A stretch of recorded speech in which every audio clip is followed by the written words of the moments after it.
Well, I've got a second one here. Yeah, exactly. I'll put a mic stand so that nobody can pass the mic.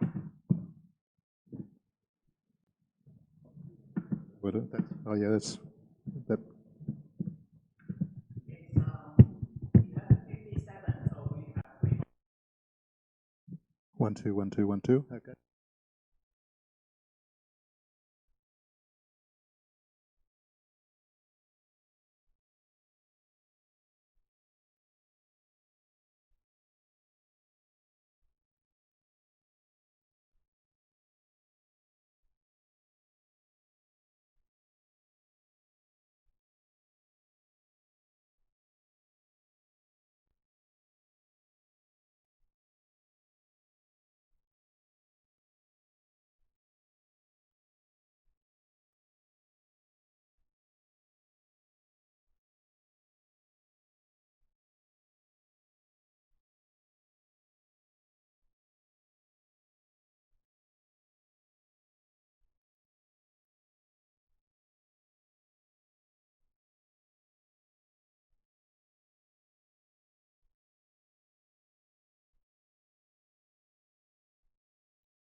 My understanding is, oh, hello, there I am on the screen.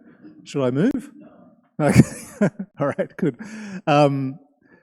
Yeah, so my understanding is that Man's going to read out questions if we get anything from the online crowd.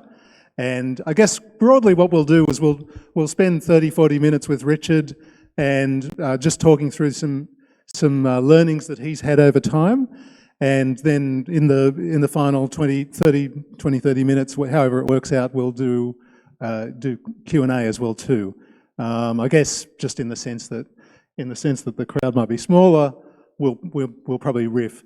I don't really mind if you've got some burning question that's really relevant. I think just we can also free flow it a little bit if you want to do that as well too. So yeah, so if everybody's cool with that, we'll start off. So introducing the man himself.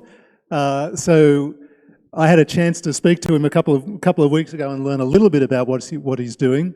And his name is Richard Jeremiah, and he's been at Seek and what's the name of the job board? The Jora, which got acquired by Seek, and now he's at Airwallex. So he's played in product roles in all of those areas. So he's got a great sense of what to do in product, particularly at more advanced companies. And have you done any product roles in smaller companies as well too, Richard? No, I mean, Jora is probably... Yeah. I mean, that was a small business when I joined it. It was only 13 people, but no, I haven't actually worked in, a business of say 20 people that's completely independent from any kind of corporate background. Right, got it, okay. All right, so it's a good sort of thing to see what disciplines people who've got the I guess maturity in the product and possibly product market fit. And I'm going to ask a question about that in a second, but let's kind of start off with just framing up what Airwallex is, and maybe I'll play this back to you as an outsider. And we were speaking yesterday about a friend of mine called Jeremy, and Jeremy runs an e-commerce site, and he buys product from overseas, and he also sells globally as well too, and they're doing really well. And it's this kind of dynamic of having to actually deal with cross-border funding, and both in terms of sales, but also in terms of your own operational costs and things like that. So my guess is that Jeremy is a really great example of a customer for Airwallex, and you can tell me. So I'm a company so we have a SaaS product. We sell globally. Typically, companies like us would go to Stripe, or we're actually a Braintree customer for just historic reasons, and I'd be interested to hear whether we're a kind of a target customer for Airwallex as well too. Because when I asked, are you trying to be Brex? Are you trying to be TransferWise? Are you trying to be OFX? Are you trying to be Stripe? I think the answer was yes. So tell us a little bit about. So tell us a little bit about who Airwallex's sweet spot really is, target customer. Look, Airwallex's sweet spot in terms of the customer segments is, we are trying to address a bunch of different customers. There's kind of three broad customer segments. One is the classic SME, and that's essentially what my team is really focused on. That group of customers in SME that we're after are those that are transacting globally, and this is something that's it's a growing phenomenon where historically SMEs haven't been engaged as much in global markets. They've been very domestically orientated. Yes, they've done, they might have done some small amount of importing from overseas markets if they're operating in the developed economy, but increasingly they're buying services, labour, products from overseas and or selling them overseas, and that necessitates the need to be able to conduct their affairs across borders, and that's where the whole Airwallex platform is about creating borderless banking.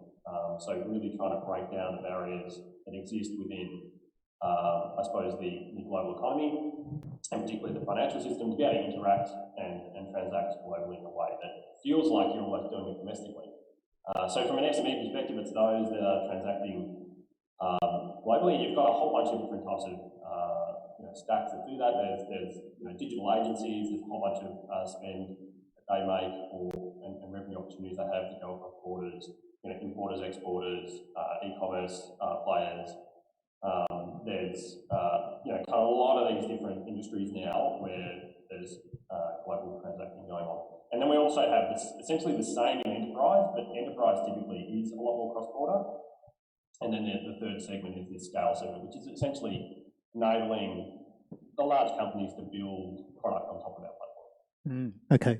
And just roughly, can you share just roughly how it breaks down as like larger customers? Do they represent 50% of the business or? Yeah, so we have a bit of a mix. At the moment, SMEs in terms of revenue do account for a decent chunk of revenue. SMEs are much bigger in our developed market economies versus our plays in China where we have a bigger representation of enterprise. So it does depend on the market you look at, but it is a nice mix. We've got it's a decent chunk, that SME chunk, 30-40% of revenue. Yep. So if I'm a startup that's basically getting up and running now, and what I want to do is accept a bunch of currencies. So I've got an option to possibly just accept USD or something like that. A few years ago, when you're an Australian startup, you would have to go through this enormously painful exercise with National Australia Bank, and there wasn't a lot of options on that. We were lucky enough to have a Silicon Valley Bank account.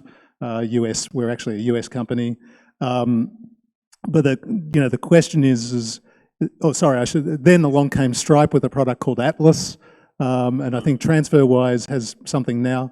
So how would a company that's thinking of actually basically doing single currency US or multiple currencies think about where your edge is?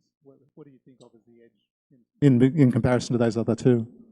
Yeah, so the big thing that you can do, the power of the Airwallex platform is once you're onboarded, which is, it's a bit of a process at the moment to get onboarded, but once you get onboarded, you can, at the click of a button, create a collection account in the US and receive US dollars through the domestic banking system, and it arrives in your Airwallex wallet. And that's like super powerful, right? Like you click the button, it's there, you can send those details to whomever needs to pay you. They can pay through the US banking system. You can get funds very quickly, and it's in your account, held in US dollars. And then if you want to, you can transfer it from US dollars to, let's just say you've got to transfer it to euros because you've got to buy some product in euros that you're selling, or in Europe that you're selling in the United States. Like similarly, you can create a UK bank account, you click a button and get pounds received, or a Euro bank account receive euros. So it's the power of the platform is that capacity that you can very quickly create collection accounts to get funds, essentially deposited into your account via the local banking system in those currencies, and then you can do what you want with them, whether it's transfer them to different currencies to make purchases elsewhere, etc., or bring them home domestically, transfer them back into AUD, and then you can transfer them into your regular bank account if you want, or you can spend them using our cards product. All right. Okay. Thanks. So let's talk product. Firstly, so Airwallex now famously $1.8 billion valuation, over 400 million raised, etc. That means you've got some real grown-up decisions about how you structure an organisation. What does the product organisation look to you? So you're basically heading up the SME product line. And you can possibly answer it just in the maybe you can answer it just in the context of your own group, just because that'll help people who have, possibly trying to build one product themselves. So where the product is the company. Yeah, I think there's two bits to this. The first is from an overall organisational perspective, it's worth noting that we have vertical domain ownership, a mix of vertical and domain ownership.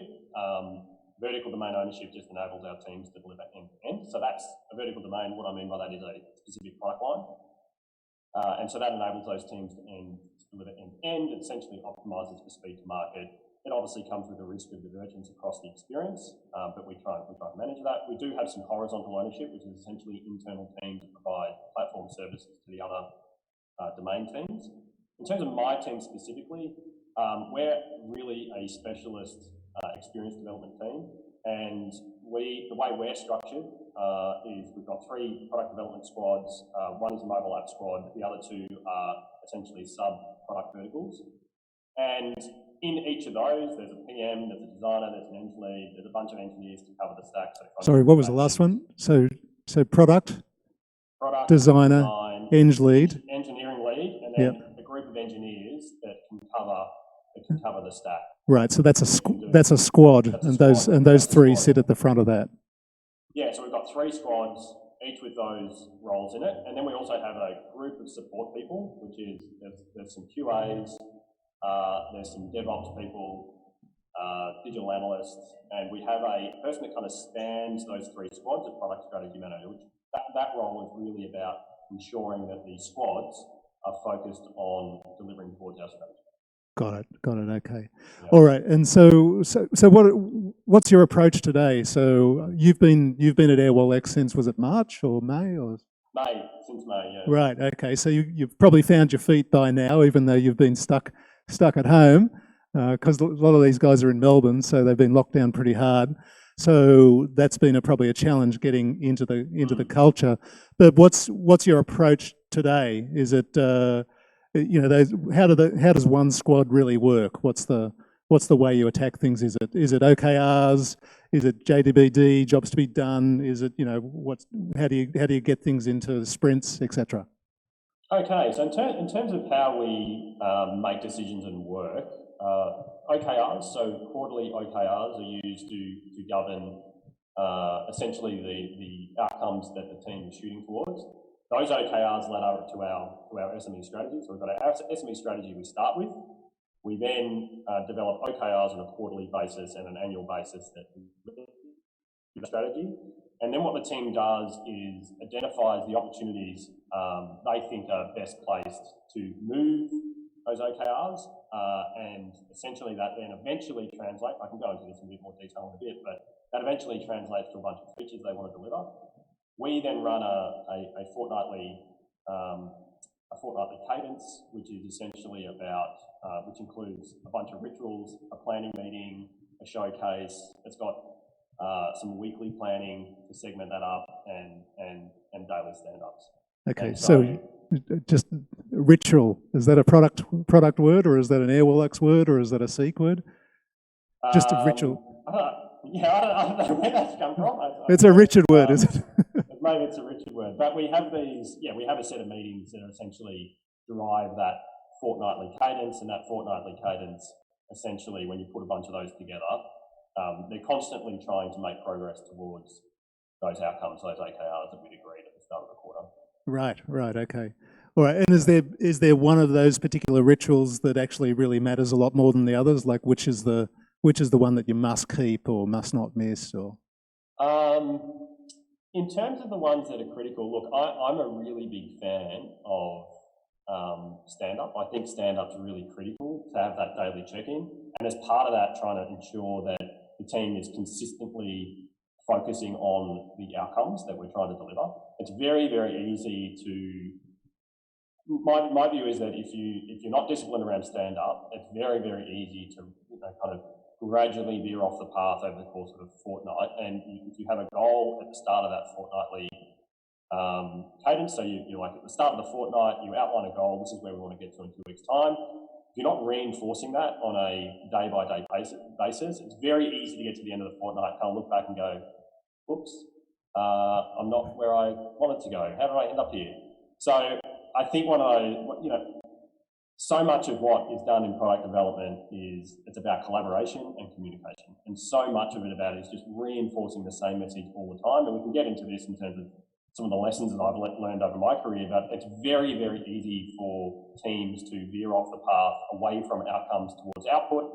It's very easy to veer off the path of experimentation and uncertainty and trying to nail down something that is certain, which is in many cases, look at this shiny thing that I've built. And so trying to embed that into your day-to-day check-in with the team, I think is really important. And so we're doing Tuesdays and Thursdays for stand-ups. Our team's about 9, and so Tuesdays and Thursday afternoons we make sure we time it so that the offshores can be involved as well too. We used to, and this is a really interesting transition from a COVID perspective, was that we used to get together in a physical space and talk about things, and just by default we would exclude people that weren't in the time zone, and it was really bad. It was really culturally bad to do that. So we fixed that just by us being all remote, and it's improved communication a lot. But Tuesdays and Thursdays, are you saying that you're doing every day? We do it every day. Far out, okay. Yeah, and on Monday we plan. And that includes, at the end of the planning, it's like, right, hang on, where are all the tickets, where are we at? But then Tuesdays to Fridays, there's a stand-up every day. Right. And this would, I don't think I've ever worked in a team that hasn't had a stand-up every day. Right. So we're lazy. We should be ashamed, deeply Well, ashamed. I don't know whether, I mean, we might have it wrong, right? Like, Who's doing daily stand-ups here? Everybody but me, okay. That's it. Team's in trouble. But, so that's an essential discipline for you in that situation. Do you find people now that, remote, that people are kind of drifting off and maybe they're just working on something else while they're listening to the other people talk? How do you actually make sure? That's a major risk. And what people can do is they can put the screen that they want to work on in front of the camera and be looking at the camera or appearingly looking at the camera and doing work, right, and doing other stuff. That's a key issue. How do you get around that? The only way to get around it is teams really bought into the outcome they're trying to deliver and where the team's trying to head. Because when they are bought in, they are going to be paying attention because they know that paying attention in that moment is really important to helping the team achieve what the team wants to achieve. Yeah. So, I think in some respects, people's engagement in meetings in a virtual world is a really good gauge of the level of engagement your team has with you generally. I don't know. It'd be great if there was some way. It'd be a little bit creepy and it's invading privacy. But in some respects, if you could actually see what people were doing on their screens during meetings in a virtual environment, you've got a nice measure of engagement. Yeah. It's interesting. Somebody's going to solve this sort of remote, body language thing as a way of understanding it. It'll probably be a Snapchat filter or something like that that'll do it. So anyway, you've got these squads. How do you actually make sure you're building something that people actually want? So yeah, that's a big question, and it's really challenging. I think this is making sure you're shipping value to customers is it's one of the defining aspects of whether or not you're successful as a business. There's are you well suited as a business to do that and all those types of. There's lots of other questions, but one of them just generally is, are you solving a core customer problem is one of the great challenges of product development. Look, our focus is, and my focus has been for a long time, I spoke to it previously, it's all about focusing on the outcome and not focusing on output. That's the key. It's very natural as human beings that we want to focus on the output and not the outcome. And one of the reasons for that is output is certain. If you apply effort, you'll have something to show for it in terms of it could be whether it's a new page that you've created, whether it's an experience enhancement thing you've done, whether it's a new feature that's available on your platform, you'll have something to show. Whether that thing matters or not, that's the question, right? And so the outcome is always way less certain. And we have a natural inclination as people to want to, shy away from that uncertainty towards the thing that's certain. And so it's, you have to be relentless in that focus on the outcome. And that outcome could be whether it's a commercial outcome that you're trying to achieve via meeting a need or a customer need itself. That's where your focus has got to be. So for me, trying to ensure that you're shipping value, it's all about focusing on the outcome. And then, if the outcome is customer related, it's the customer. So you sort of threw that in at the end, but it sounds like the most important thing. So what goes in the top of the funnel is a whole bunch of things. You've got opinions, you've got salespeople walking back saying, they'll come on board if you actually develop this feature. The salespeople are always dragging in bits of roadkill. They say that this is definitely the one that's going to break it's really going to, the company will break out. You've got opinions around particular things, and then you've got disciplines and customer. So how are you filling the top of the funnel, and then how are you triaging that to get to this output that's actually used by a customer? Used by a customer, yeah, sure. So or even valued by a customer. Yeah. So the general approach, and I alluded to this before with, we have a strategy, we have a set of OKRs that then outlines, here's some measures we're going to try and deliver over the course of the quarter, and those measures reflect progress towards an outcome or an objective, right?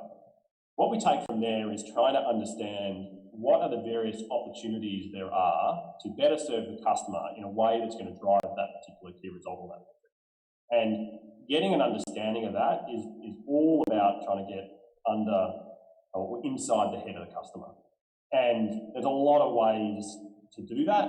And you want to use all the tools that you've got at your disposal. Salespeople, they are one of the tools. Yes, they'll have a lot to say that oftentimes will be focused towards a feature and a solution, and they'll tell you about the solution.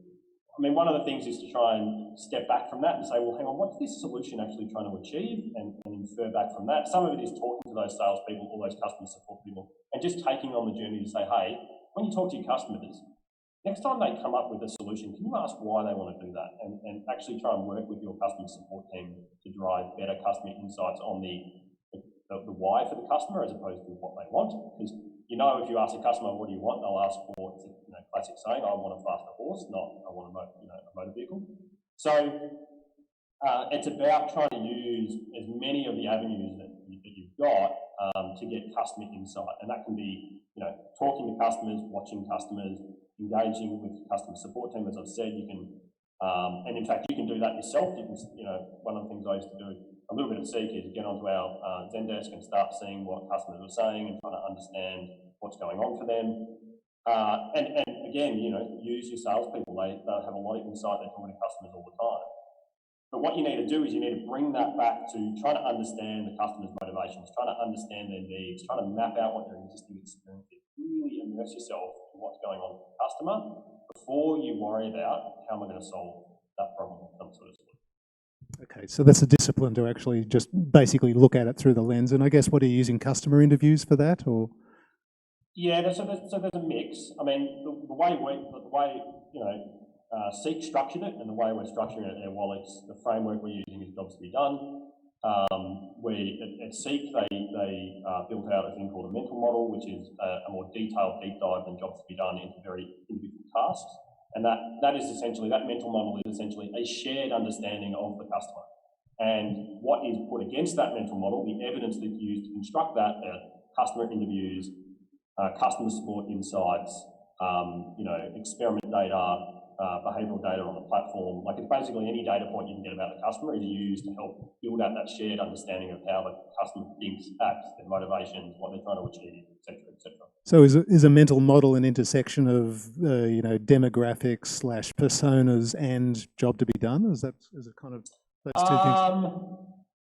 So yeah, I mean, you could segment the mental model based on the different personas, but really it's just a more detailed view of jobs to be done. You're getting down to very discrete tasks, as opposed to a job. A job is a manifestation of multiple tasks. It's like subtasks and sub-subtasks. It's really, really granular. And it just essentially represents a shared understanding of the customer, how we understand the customer's motivations and what they're trying to achieve through, in this particular, task or job. Right. So we were talking about a fail that you had at Seek, where it seems like you might have missed that particular process. Tell us a little bit about it.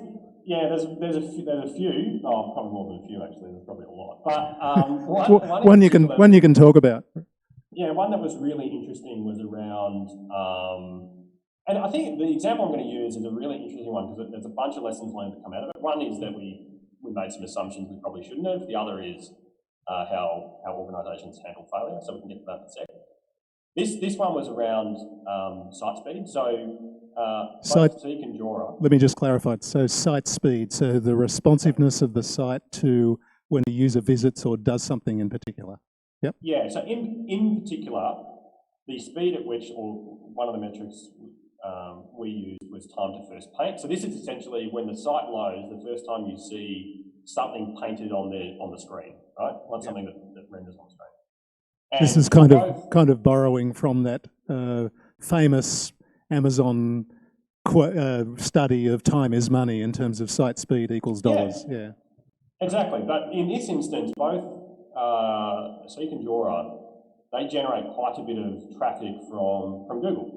People going to Google, they'll search for jobs, and in both SEO and SEM, they derive a reasonable portion of traffic from there. And when one of the things that we've seen at Jora, my time at Jora, is that as we dropped the speed of the site, so as that first paint had come faster and faster, a bunch of engagement metrics would improve in lockstep with it. And the correlation, I mean, it's not causation, but the correlation was like basically 100%. Like every time you did this, the engagement metrics went up. Right. And so like, oh, I mean, it wasn't interesting because it was like, well, that's kind of to be expected from, you know, you talked about the Amazon study, Google did the same thing. There was a bunch of, you know, high profile cases of make the speed site and engagement goes up, right? So anyway, so I move over to my time at Seek. I'm looking after a similar team, and Seek's site at the time was slower than Jora. So we think, well, if we drop Seek's site to be as fast as Jora, we should see engagement metrics go up. Wrong. They didn't move. They just did not move. Just stubbornly, you know, so site speed does this, and engagement is just dead flat. Just dead flat. And I'm like, didn't get worse. Every day I'm like refreshing the data, being like, when's this going to drop? And it's like, just did not move. It was just stubbornly the same. And so the obvious question comes of like, why didn't this insight translate to Seek? And I mean, to be honest, I don't know the answer. Like, I don't actually have an answer for you. We never got to the bottom of why. But we had at the time a bunch of hypotheses. One of them was, well, you know, there's a different strength of the brand, and maybe users are just more invested in Seek, and so if it takes longer to load, they don't care. And maybe it reached the low bound. Maybe there was never anything to gain. Maybe we assumed there was a pot of gold there. Maybe there was no pot of gold. We tapped out whatever we were going to do. And so we'd really made some assumptions about the users and the nature of the product. So was that so that was generated internally as an idea that should be implemented, as opposed to, you know, a truckload of customer feedback in your Zendesk system saying this is slow or whatever? Yeah, exactly. It was internally generated, and it was internally generated linked to an outcome. We were wanting to move some engagement metrics. We were trying to have an impact on traffic. And so we thought, hey, we go and do this, we're going to get this result. It's been demonstrated to work in so many different environments. You know, and when we went and reflected on it, the rationale was, you know, solid enough that it would justify worth doing. Right? Because one of the things with this stuff is that if you're fast enough, no one's ever going to say, customers typically don't come back, unless it's appallingly slow, they typically don't come back and say it's slow. You know, it will show up in engagement metrics, but it won't show up that much in interviews. Like no one ever said when we did do some interviews with customers on Jora, no one ever said your site's slow. And in fact, where site speed started with Jora was about the same as Seek. So we just made it even faster, and engagement went up. And so it was really interesting because although the rationale was solid, the assumptions weren't, right? And that's where we went wrong. We made a bunch of assumptions about the user, we made a bunch of assumptions about the product and said, oh, this is going to translate from environment X to Y. It didn't. And that is just a classic case of when you don't kind of de-risk or try and interrogate the assumptions, you can end up in a really bad place. I think that's, sorry. Well, I was just going to say, so de-risk and challenging this or interrogating the assumptions. When we spoke a couple of weeks ago, you talked about Teresa Torres's methods, the continuous discovery or something like that. Yeah. But particularly with solution trees, is that a way of actually really sort of ideating a broad range of solutions and not sort of zooming in too much on that, or is it about actually ideating a bunch of different solutions to an OKR, which is it? Yeah, so how the way the continuous discovery stuff works, I mean, there's a bunch of principles to it. It is an outcome-orientated approach. You start with an outcome, which could be an OKR. You then explore multiple opportunities to deliver on that OKR. Those opportunities are better ways of solving a customer need. So in this Seek example, the OKR would be increase site engagement by 5%. That would be the business OKR rather than a technical outcome like increased speed by blah. So there's you're not rushing to the conclusion. You could solve the engagement by putting pretty pictures on it or something like that. That could be so sorry to interrupt, but so we've got this OKR, which is say possibly increase in customer engagement by 5%, and then you would apply the solution tree post? Yes. Yeah. Yeah, and so then you might have multiple opportunities. One of them could be, I'm not engaging because the site's a bit slow. Another could be, I'm not engaging because, the site's too cluttered, it's hard for me to get to the content. I'm not engaging for whatever other reasons, right? And then you can come up with multiple solutions to that. Now, obviously, in the case of the site's a bit slow, the solution, in some respects, is pretty obvious, right? I mean, the non-technical piece is pretty obvious, which is make it faster. But there's lots of different ways you can do that, right? Like the solution could be caching, the solution could be, which would have its disadvantages if the content is in some way personalised, right? Because what it's going to mean is that you generify the content, and that's decreasing the value prop of some sort of personalisation in your search, if that's what your product does. So you work out the multiple different ways of solving that problem. So one of the key parts of Theresa Torres' method is once you've outlined the opportunity, so you've got your opportunities, maybe you've got 5 different opportunities, you've sized them to work out which one's the most attractive. Once you do that, the key thing from there, the most important thing from there is to diverge on solutions. You don't go just straight to one, you don't go to the obvious, you diverge and explore many. Can you just say what you mean by sizing it? Is this sort of a little bit like Rice, where you'll have some way of scoring things? Is that what's? Yeah, it is. There's lots of different ways or lots of different frames you can use to size an opportunity. I mean, typically all frames will have some way of considering the customer, what's important to the customer, why is it important, etc., etc. The company, why are we well positioned to solve this opportunity? What inherently means that we're better positioned than others, or gives us the right to do this, and competitor, right? Which will be, how is this going to change our position in the market? How does it better position us compared to competitors, etc. So,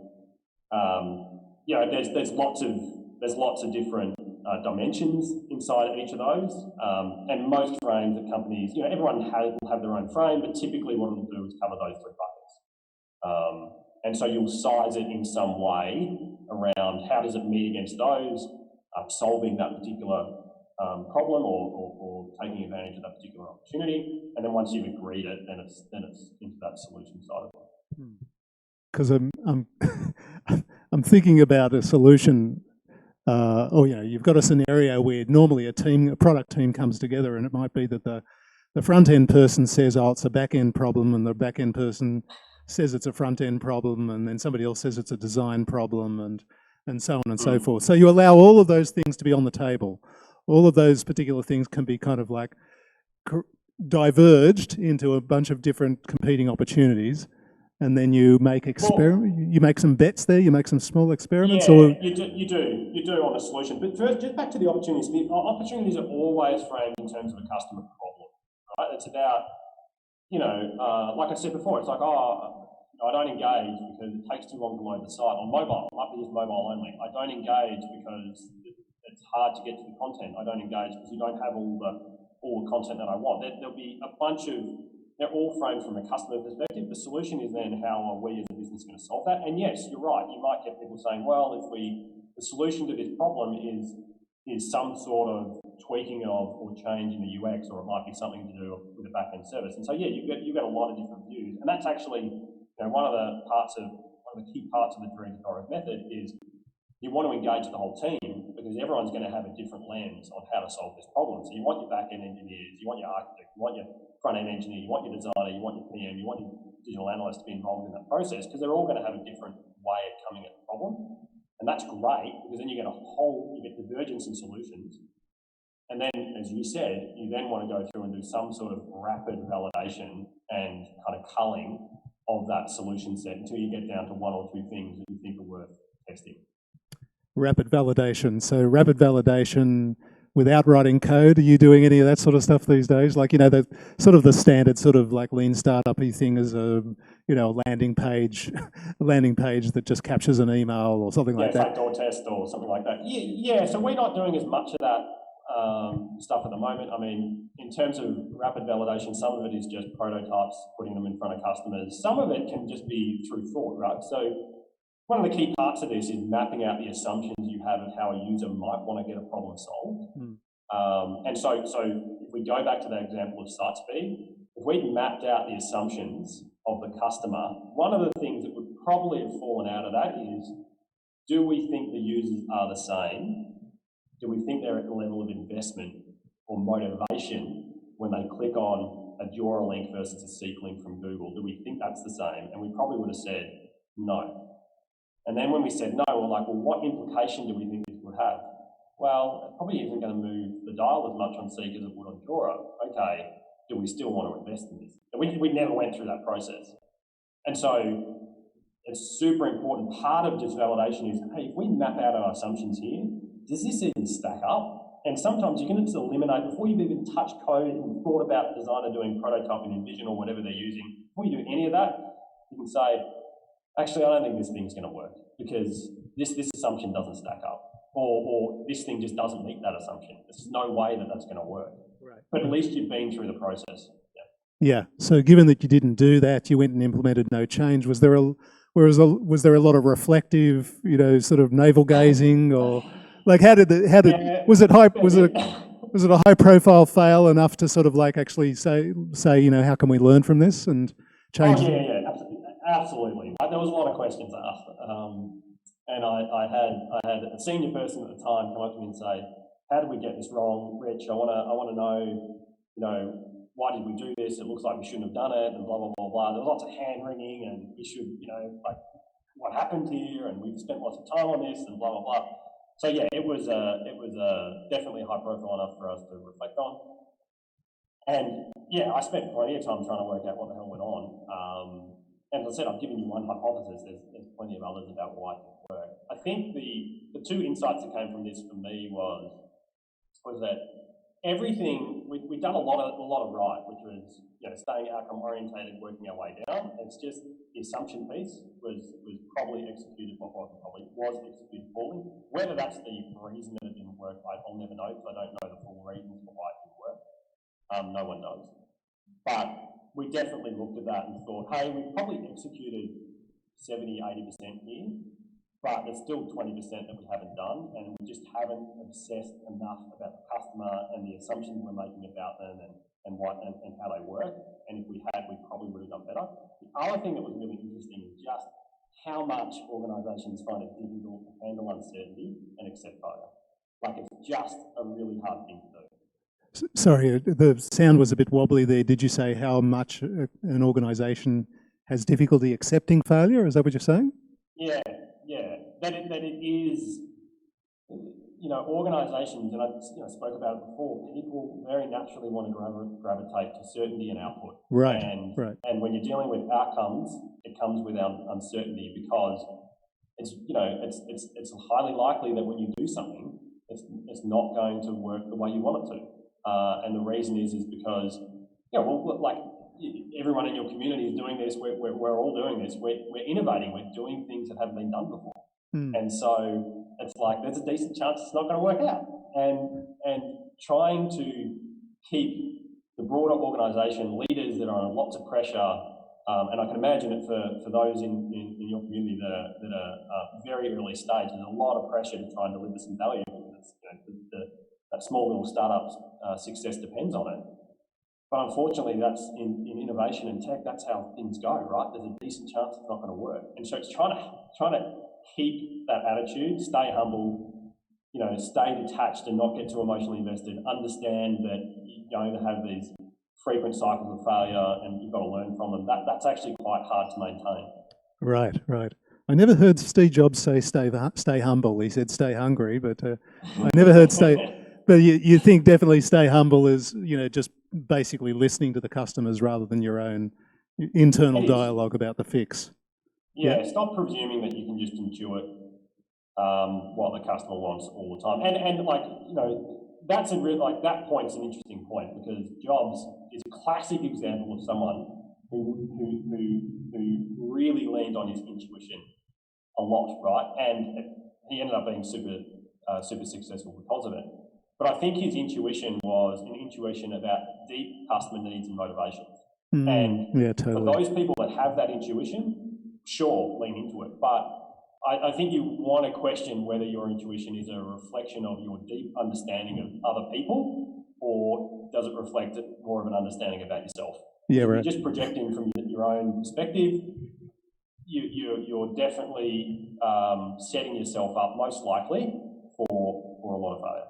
So did this fail at Seek occur even though you were using Teresa Torres's work, or did you pick it up afterwards as an antidote? No, it was during we were using it, and yeah, I think the interesting thing is that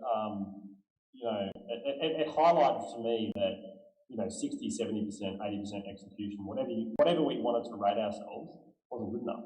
Yeah, it just shows you how much you need to obsess about the customer. So yeah.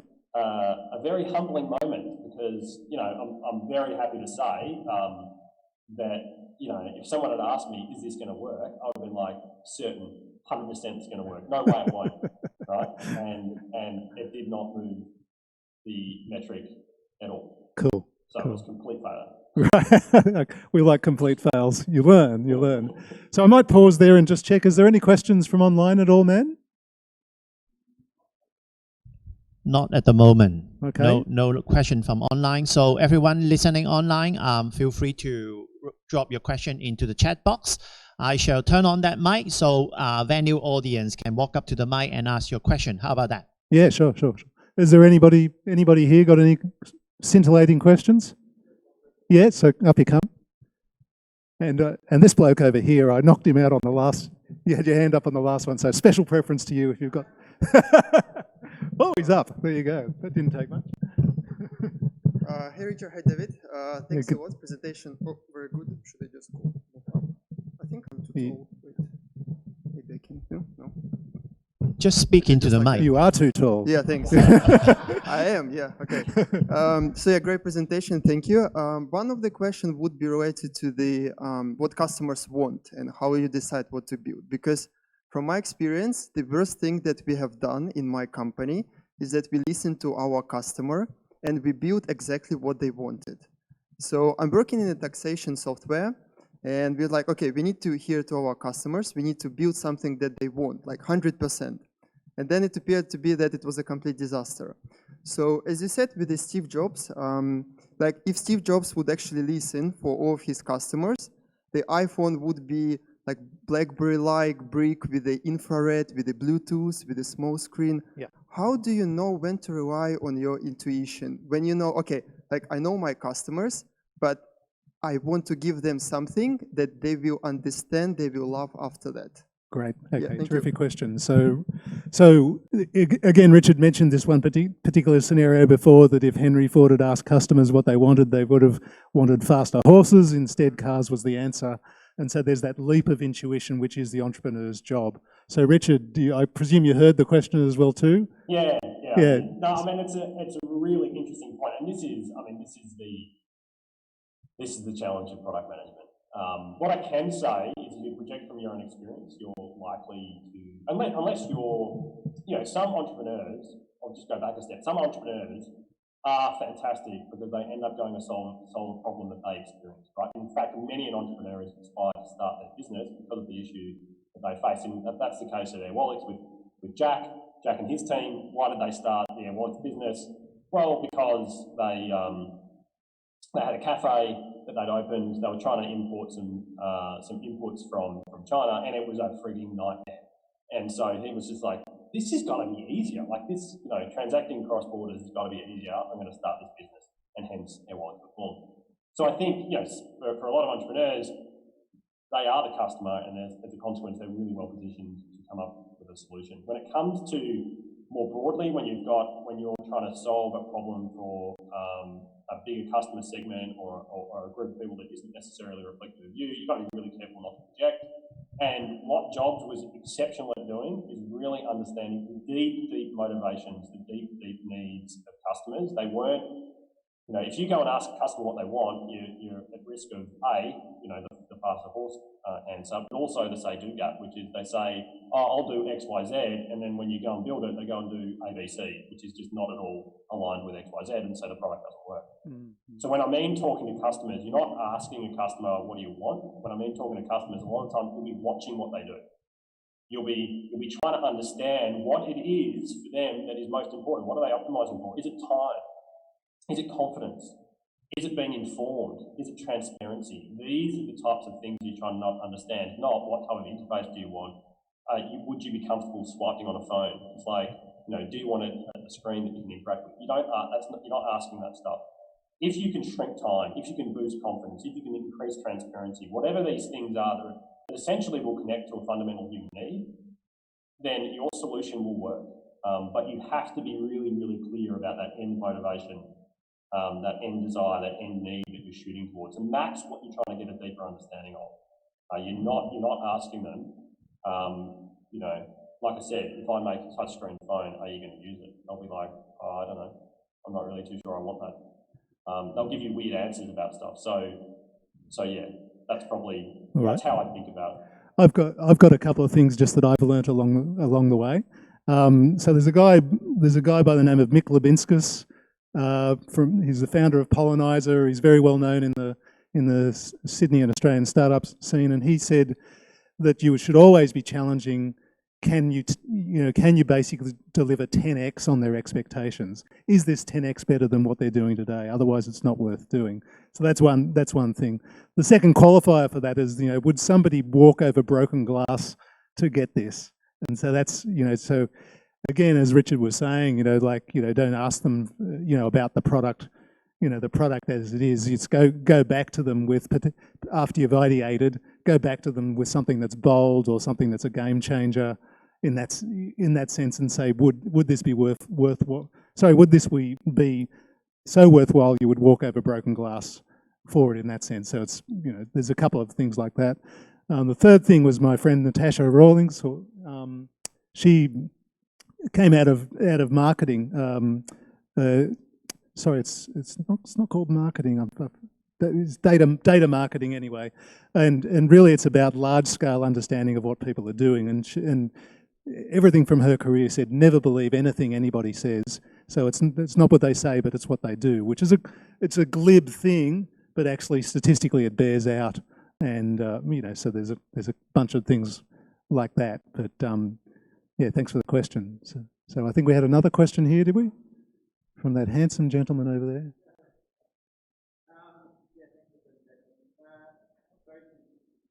I'm way shorter than the other guy.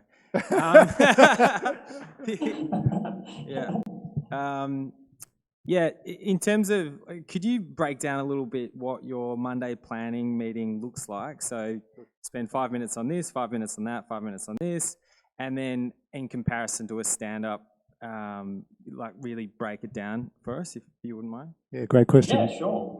I'll give a bit more context about the fortnight. So we have 3 key meetings that occur on a fortnightly basis. We have a product and design meeting, which is essentially planning out the work for product and design to ensure that delivery has a ready supply of epics to deliver.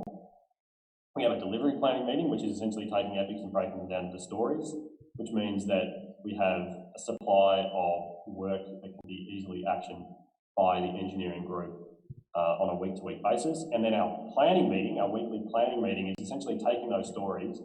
And what the team talks through is, the first thing is around, we look at metrics. So we look at the performance of the platform. We look at a whole bunch of hygiene stuff. Where is it loading quickly or slowly?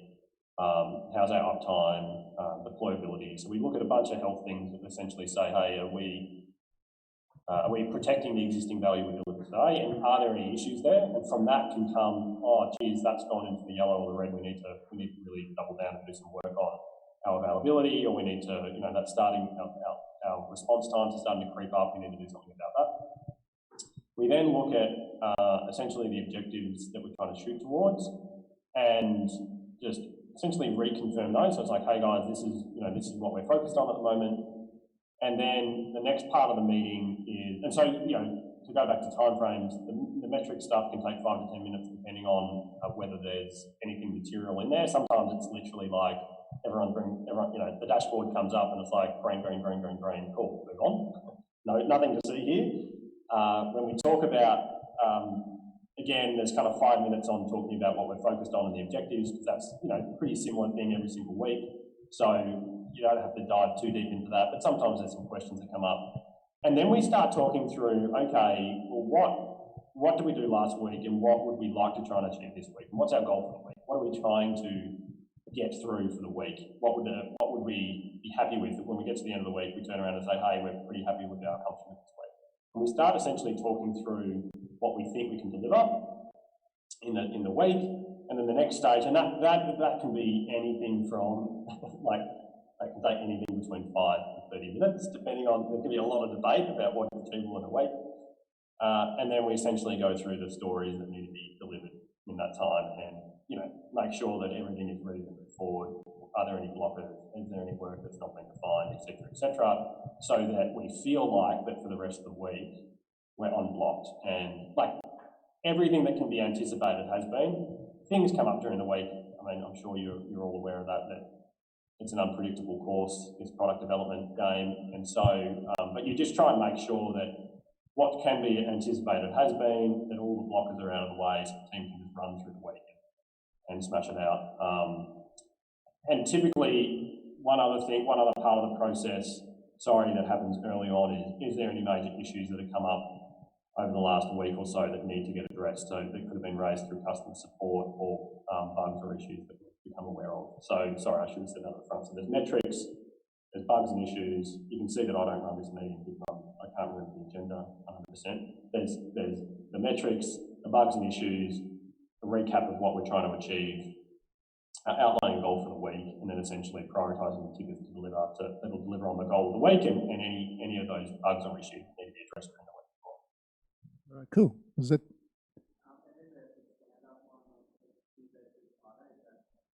Okay, so stand up. You've got 10 people in a team. Are they basically still tied down to a minute each of what they're doing? It's like super brief.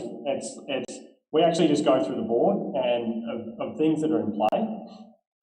It's essentially new updates. It's like, is there anything to update on this thing? Which is essentially like, has it been moved across the board? Which is, this is finished, this is into acceptance.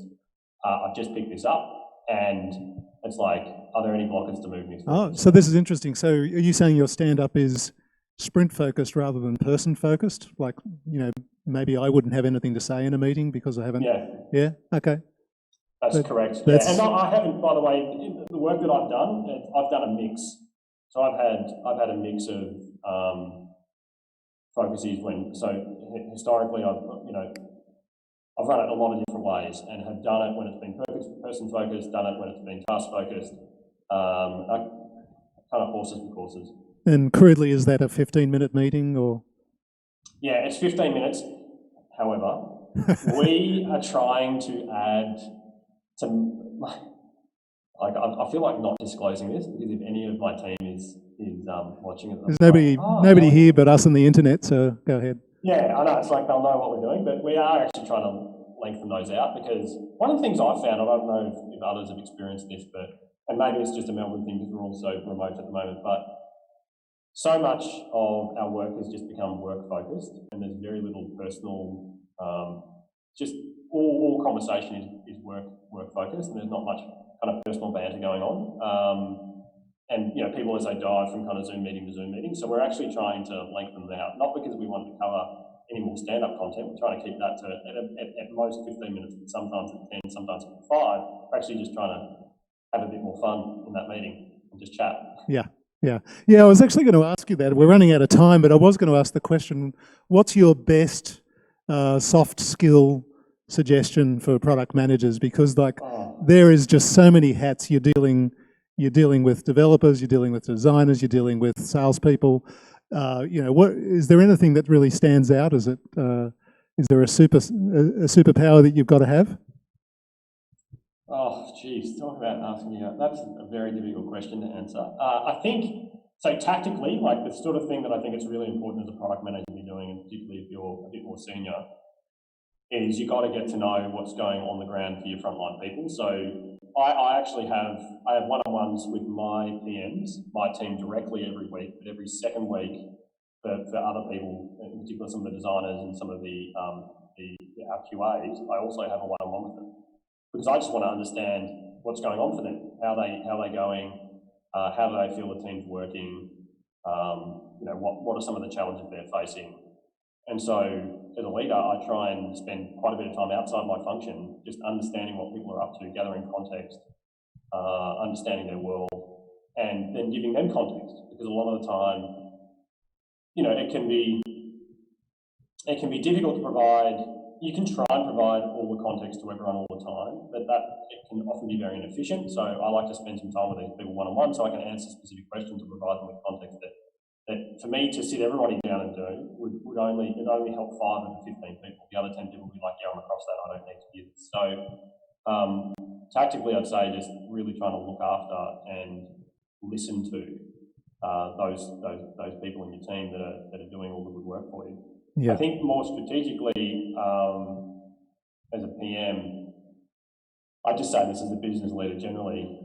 Maybe this sounds a bit esoteric or a bit random, but really trying to understand and evaluate people's intent and get behind. If it's unclear, when you evaluate their action and what they're doing, it seems like it's not what you'd expect, and you deem it to be not what it should be. Try and understand what that person's up to. Try and understand their intent, and if their intent is good, then it's likely going to be a function of you haven't set them up for success or the context. They don't have the context. So that's probably more about really leaning into empathy. Yeah, I think that's a really important thing in this work from home, remote world, particularly that there's things are just so open to misunderstanding because of lack of context or physical nuance and things like that. So, was there any other questions there at all, man? Anything?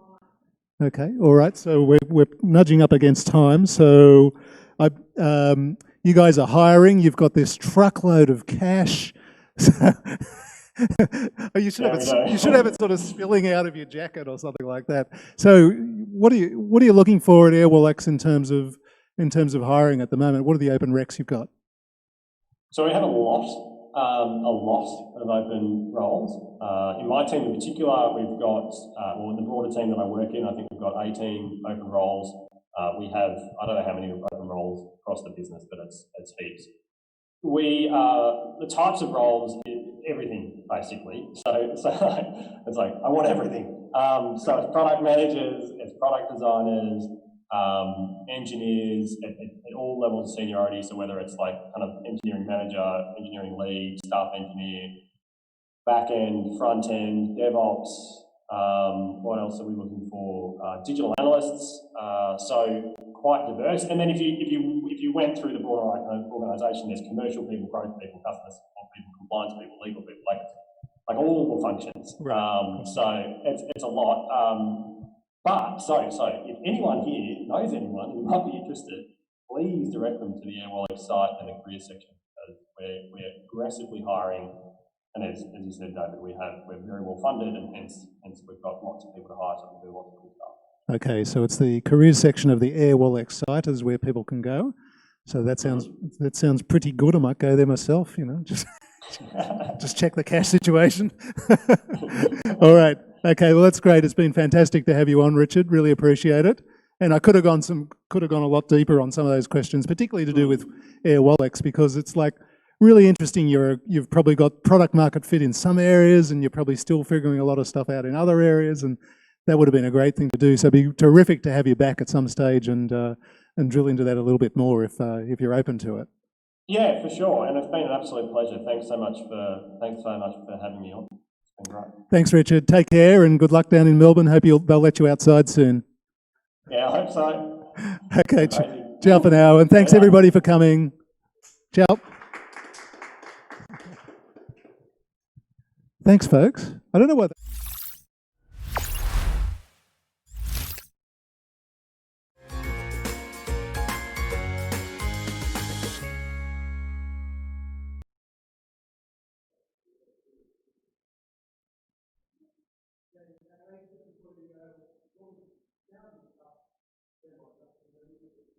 Yeah.